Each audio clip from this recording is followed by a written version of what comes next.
So welcome friends.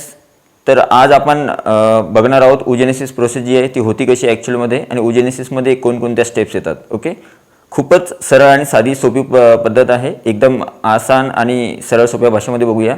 आणि विशेष म्हणजे हा जो व्हिडिओ आहे तुम्हाला आवडला तर शेअर करा आणि तुम्हाला काही डाऊट आणि डिफिकल्टी जर असतील या पोर्शनबद्दल तर मला कमेंटमध्ये जरूर सुचवा. ठीक आहे, तर चला सुरू करूया आजचा व्हिडिओ.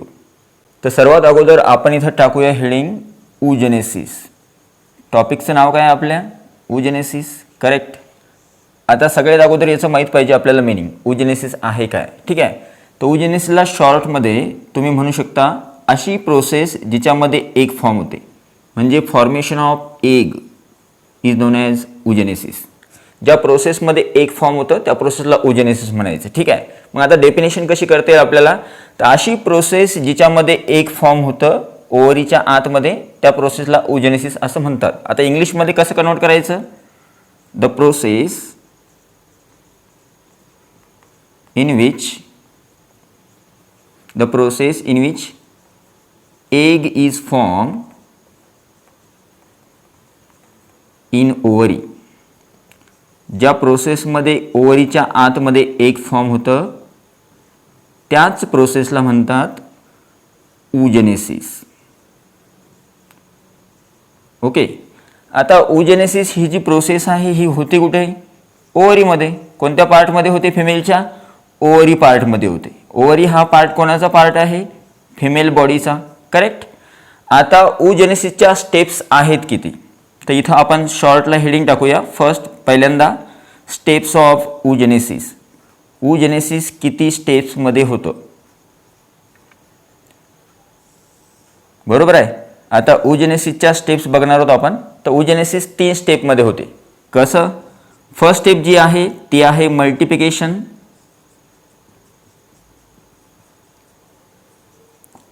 पहिल्या फेजला काय म्हणतात, मल्टिप्लिकेशन. दुसरा जो फेज आहे त्याला म्हणतात ग्रोथ फेज. याच्यामध्ये वाढ होते सेलची म्हणून याला ग्रोथ फेज म्हणतात. तिसरा जो आहे त्याला म्हणतात मॅच्युरेशन फेज.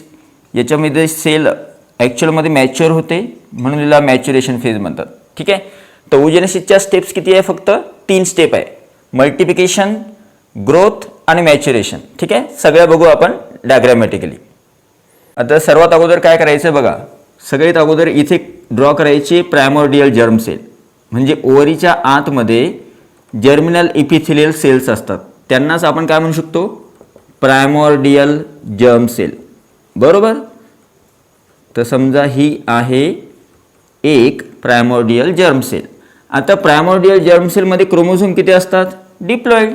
आणि डिप्लॉइड नंबर कशाने दाखवतो आपण, टॉयसेन नंबरने. करेक्ट.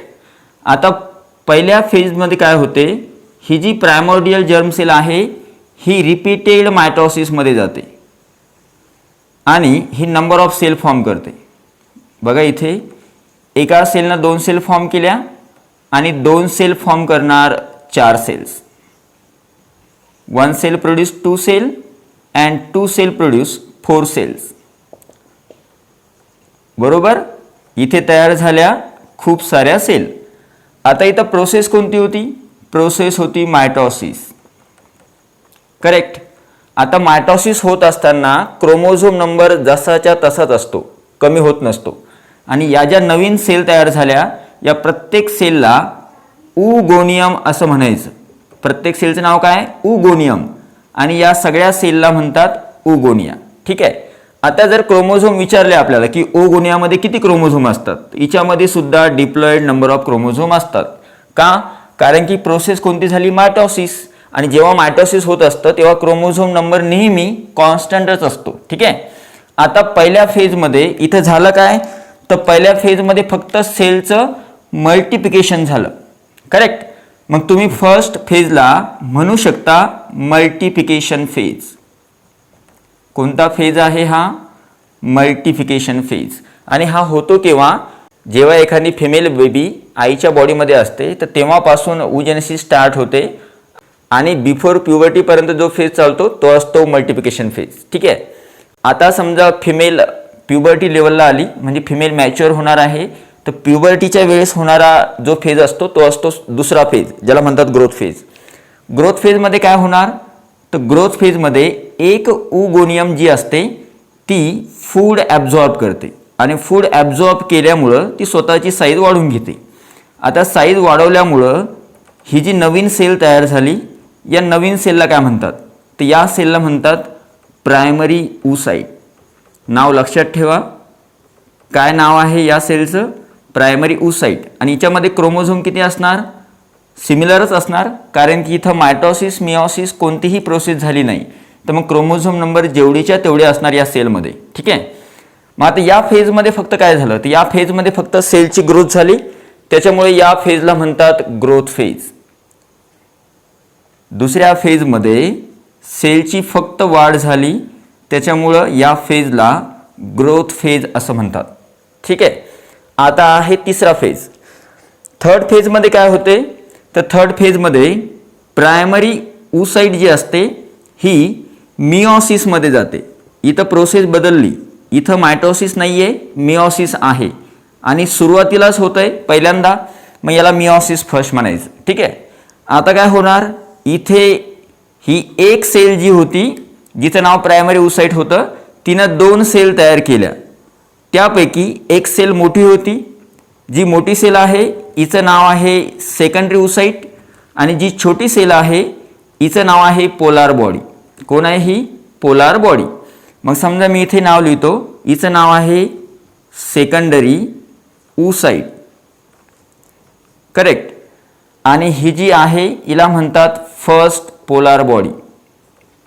या सेलचं नाव काय आहे, फर्स्ट पोलार बॉडी.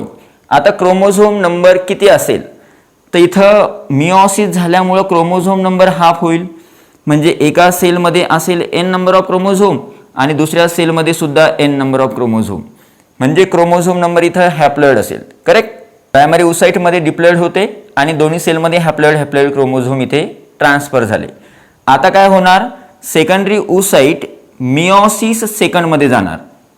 कोणती प्रोसेस होते, मिओसिस, पण दुसऱ्यांदा होतंय मग मिओसिस सेकंड. आता काय होणार, मिओसिस सेकंड होत असताना ज्या वेळेस मिओसिस सेकंड होणार, परत सेकंडरी oocyte 2 सेल फॉर्म करणार आणि दोन्ही सेलची साईज सारखी नसते.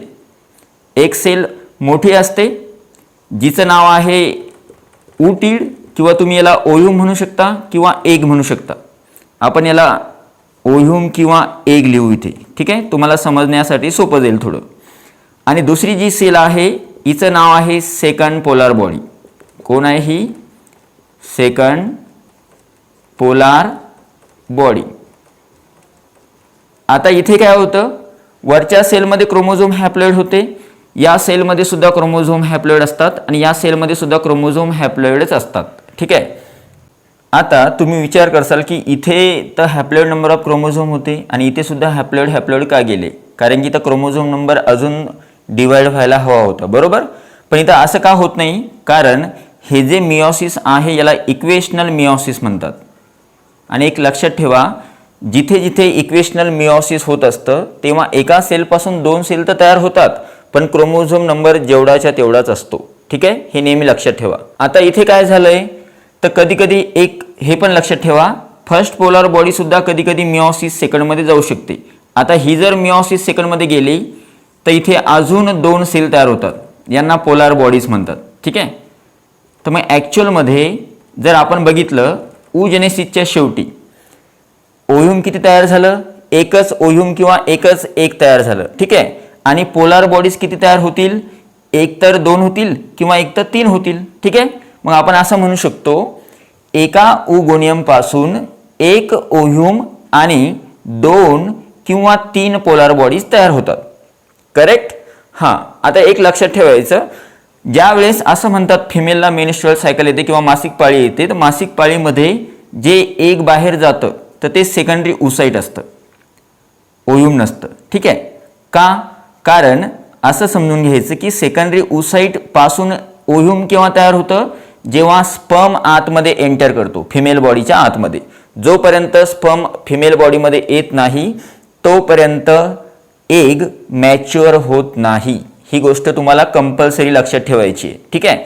आणि या फेजमध्ये झालं काय, तर या फेजमध्ये सेलचं फक्त मॅच्युरेशन झालंय, बरोबर आहे. तर मग या फेजला आपण काय म्हणू शकतो, या फेजला आपण म्हणू शकतो मॅच्युरेशन फेज. कोणता फेज आहे हा? Maturation phase. बरोबर. मग किती फेजमध्ये oogenesis होतं? 3. मल्टिप्लिकेशन फेज, ग्रोथ फेज आणि मॅच्युरेशन फेज. ठीक आहे. पण ही जी प्रोसेस आहे पूर्ण oogenesis ही जन्माच्या अगोदरपासून सुरू होते, म्हणजे जन्मापासून सुरू होते आणि स्पर्म फिमेल बॉडीमध्ये एंटर झाल्यानंतर कंप्लीट होते. जर स्पर्म आलाच नाही तर फिमेल बॉडीमधून सेकंडरी oocyte बाहेर पडतं. बरोबर आहे. म्हणजे oogenesis ही प्रोसेस खूप स्लो आहे आणि खूप वेळ लागतो हिला. मग तुम्ही असं समजायचं oogenesis स्लो प्रोसेस आहे आणि ही डिसकंटिन्युअस आहे. कधी होते कधी थांबते थोडा वेळ, कधी परत होते परत थांबते, तर त्याच्यामुळे हिला डिसकंटिन्युअस प्रोसेस म्हणायचं. ठीक आहे. स्पर्मॅटोजेनेसिस कंटिन्युअसली होते पण oogenesis डिसकंटिन्युअस असते. स्पर्मॅटोजेनेसिस फास्ट आहे आणि oogenesis स्लो मेथड आहे. हा डिफरन्स तुम्हाला लक्षात ठेवायचा आहे. ठीक आहे. आणि स्पर्मॅटोजेनेसिसमध्ये एका स्पर्मॅटोगोनियम पासून 4 स्पर्म तयार होत असतात. ते आपण बघणार आहोत पुढच्या व्हिडिओमध्ये. पण इथे तुम्हाला लक्षात काय ठेवायचं आहे, एका ओगोनियम पासून फक्त एकच एग किंवा एकच ओव्यूम तयार होते आणि 3 पोलार बॉडीज किंवा 2 पोलार बॉडीज तयार होतात. ठीक आहे. आता तुम्हाला इंग्लिशमध्ये कसं कन्वर्ट करायचं याला ते बघूया आपण. So friends, the name of topic is non as oogenesis, also called as formation of egg. The process in which egg is formed in ovary is known as oogenesis. Okay. Oogenesis is take place in ovary part of female. Correct? Now, steps of oogenesis. But before study of steps of oogenesis, we will know oogenesis is discontinuous process and it is very slow process as compared to spermatogenesis. Okay. Now, steps of oogenesis. Oogenesis contain total 3 steps or total 3 phases. First phase is known as multiplication phase, second phase is known as growth phase and third phase is known as maturation phase. Okay. So here it is the diagrammatic representation of oogenesis. Okay. Now first of all, primordial germ cell which have diploid number of chromosome undergo mitosis, repeated mitosis and produce number of cells. Okay. Newly formed cells known as oogonium and these all cells called as oogonia. Oogonia contain diploid number of chromosome. Okay. That means during first phase only multiplication is take place, hence it is called as multiplication phase. Now second phase, that is called as growth phase. During second phase oogonium absorb food material and increase in size. The newly formed cell is known as primary oocyte and primary oocyte contain diploid number of chromosome. Okay. This process is take place at the time of puberty in female and during this phase only growth is take place, hence it is called as growth phase. Now the third phase, that is called as maturation phase. In this phase primary oocyte undergo meiosis first and produce 2 unequal cells. One cell is larger known as secondary oocyte, another cell is smaller known as first polar body. Secondary oocyte contain haploid number of chromosome and first polar body also contain haploid number of chromosome. Okay. Now secondary oocyte undergo meiosis second and again produce 2 unequal cells. One cell is larger known as ovum also called as egg and another smaller cell is known as second polar body. Okay. Ovum contain haploid number of chromosome and second polar body also contain haploid number of chromosome. Here it is both cell have haploid number of chromosome. That means chromosome number is constant. Why it is constant? Because the process is known as equational meiosis. Okay. Sometime first polar body also undergo meiosis and produce 2 equal cells and these cells are also called as polar bodies. Okay. That means at the end of oogenesis one oogonium produce how many ovums or how many eggs?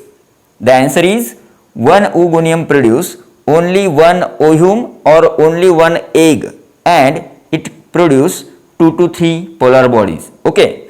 And now oogenesis completed only when sperm enter into the female body, then secondary oocyte undergo meiosis and produce ovum. Okay. So during this phase only maturation is take place, hence it is called as maturation phase. That means in short oogenesis take place in 3 steps.